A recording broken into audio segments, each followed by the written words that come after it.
Hey everyone, what's up?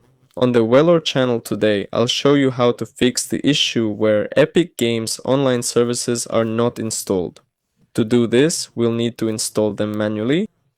Go to my computer, C drive, then navigate to Program Files and find the Epic Games folder.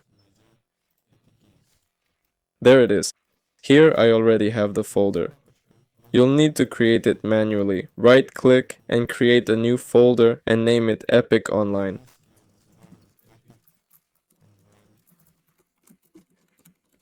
Services.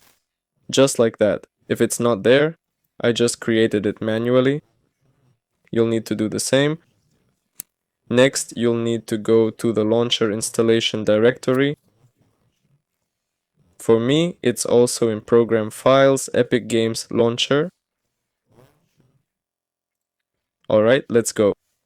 Launcher, Portal, Extras, EOS. And here you'll find the Epic Online Services installer.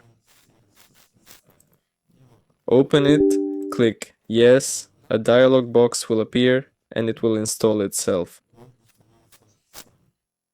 There it is. After that, simply restart your computer. Okay? Some process might run in the background. It's not working for me because it's already installed and the path is set. There you go. And accordingly, another option, if you already have it, is to completely reinstall it. To do that, go to Start, Settings, Apps, Installed Apps. And here we type Epic. Yes, here you'll need to completely reinstall the launcher. So we type Epic, and accordingly we'll have Epic Games and Epic Online Services here. You uninstall it, then reinstall the launcher and restart your computer. That's all folks. Goodbye Whalor, goodbye everyone.